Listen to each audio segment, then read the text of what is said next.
ముద్దయిపోయింది. ఇలా ఉడికించుకోవాలి. Glasses of బియ్యం పిండి,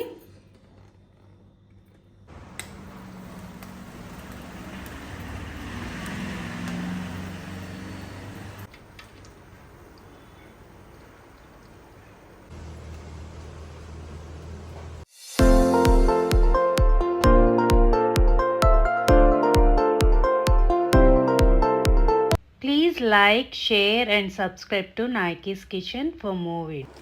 హాయ్ హలో నమస్తే, welcome back to my channel నైకీస్ కిచెన్స్ అండ్ బ్లాగ్స్.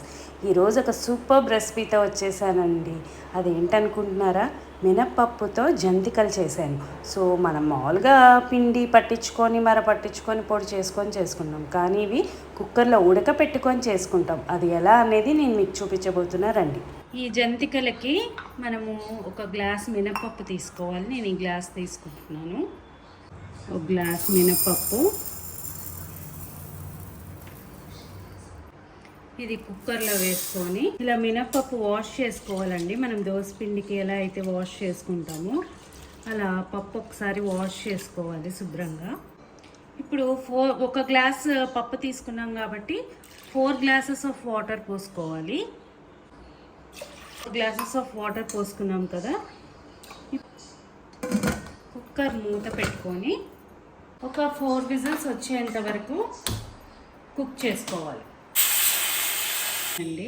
కొద్దిగా తీసి ఓపెన్ చేసి చూద్దాము.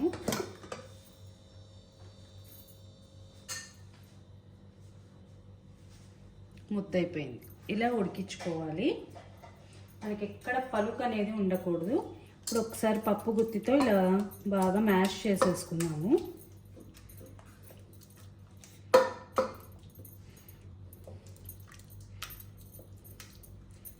ఒకసారి రెగ్యులర్గా వాటిగా కాకుండా ఇలా ఒక్కసారి నేను చూపించిన విధంగా ట్రై చేయండి. చాలా బాగుంటుంది, త్వరగా కూడా అయిపోతుంది.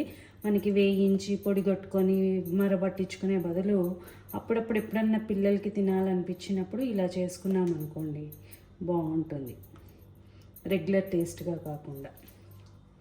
ఇప్పుడు ఇందులోకి చిటికెడు పసుపు, రుచికి సరిపడా సాల్ట్, నేను చిన్న స్పూన్ కాబట్టి ఒక 2.5 స్పూన్స్ వేసుకుంటున్నాను. కొద్దిగా జీలకర్ర, కారం వేసుకోండి.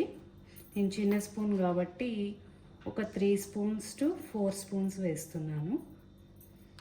ఇవి వేసాక ఒక్కసారి మిక్స్ చేసేద్దాం. దీంతోనే నేను 4 గ్లాసెస్ ఆఫ్ వాటర్ వేసుకున్నానండి. 3 గ్లాసెస్ అయినా సరిపోతుంది. మీరు తీసుకునే దాన్ని బట్టి మీకు కొద్దిగా గట్టిగా రావాలి అనుకుంటే 3 కూడా వేసుకోవచ్చు పప్పులో వాటర్. నేను తీసుకున్న గ్లాస్కి 4 గ్లాసెస్ ఆఫ్ బియ్య పిండి, పొడి బియ్య పిండేనండి. ఇది మనకి సూపర్ మార్కెట్స్లో దొరికే పిండే.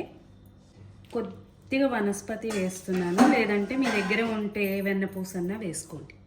కొద్దిగా నువ్వులు కూడా వేస్తున్నాను, బాగుంటాయండి టేస్ట్కు నువ్వులు వేస్తే. సో ఇవన్నీ వేసుకున్న తర్వాత ఒక్కసారి మనం మిక్స్ చేసుకుందాము. ఇలా స్లోగా ఉండలు లేకుండా బాగా మిక్స్ చేసేసుకోండి.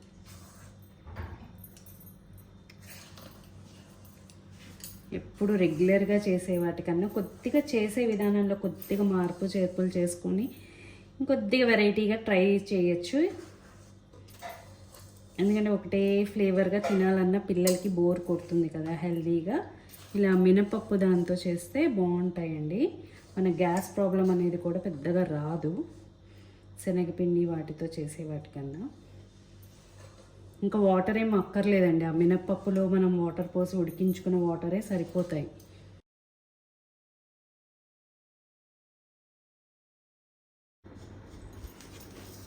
సో ఇలా సాఫ్ట్గా కలిపేసుకున్నానండి. మొత్తం ఈ పిండి మీద కొంచెంసేపు క్లాత్ పెట్టి ఒక 10 to 15 మినిట్స్ రెస్ట్ ఇచ్చేద్దాము. ఇప్పుడు నూనె కాగిందండి. కొద్దిగా కాగిందా లేదని కొద్దిగా పిండి వేసి టెస్ట్ చేశాను. నూనె కాగింది. ఇప్పుడు జంతిక గొట్టల్లోకి మనము కలిపెట్టుకున్న పిండిని వేసి కొద్దిగా గ్యాప్ ఉంచుకొని అలా ప్రెస్ చేసుకొని జంతికల షేప్తో చేసుకోండి. మీకు ఏ షేప్ కావాలంటే ఆ షేప్. ఇది సెకండ్ బ్యాచ్ కూడా వేసేసానండి. ఇవి కూడా వేగడానికి దగ్గరలో ఉన్నాయి. ఒక్కసారి తిప్పుకుంటున్నాను. వీడియోకి ఎలా ఉందో తెలియదు కానీ విడిగా అయితే చాలా మంచి కలర్ వచ్చాయండి. చాలా క్రిస్పీగా కూడా ఉన్నాయి. మనము ఫెస్టివల్స్ అప్పుడే కాదండి, ఇలా ఎప్పుడన్నా పిల్లలకి స్నాక్స్గా చేయాలన్నా కూడా ఇవి ఒక చిన్న కాఫీ గ్లాస్తో చేసుకొనన్నా తినేయచ్చు. అప్పటికప్పుడు అయిపోతుంది, ఒక 10-15 మినిట్స్లో అయిపోతుంది. ఇలాంటివి కూడా మినపప్పు చాలా మంచిది కదా, సో ఇలా కూడా చేసి పెడుతూ ఉండండి పిల్లలకి, బాగుంటుంది. ఇలా జల్లెల్లో పెట్టుకున్నానండి వేయించుకున్నవన్నీ. ఇప్పుడు మీకు క్రిస్పీనెస్ అనేది చూపిస్తా చూడండి.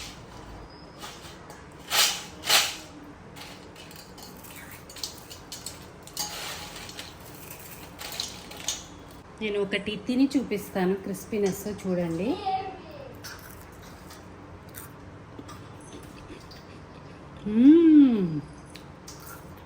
వావ్, నోట్లో పెట్టుకుంటే కరిగిపోతుంది, వెన్నలా ఉన్నాయండి. సో లాస్ట్లో కొద్దిగా కరివేపాకు కూడా వేసి వేయించుకున్నానండి మధ్య మధ్యలో. అలా దాంతోపాటు కరివేపాకు కూడా కొద్దిగా క్రిస్పీగా తింటే ఫ్లేవర్ నాకు ఇష్టము, సో వేసుకున్నాను. మీరు కూడా అలా ట్రై చేసి చూడండి నేను చెప్పిన విధంగా. మీకు కనుక ఈ వీడియో నచ్చితే ప్లీజ్ షేర్ చేయండి, అలాగే లైక్ చేసి సబ్స్క్రైబ్ చేయండి. Thanks for watching.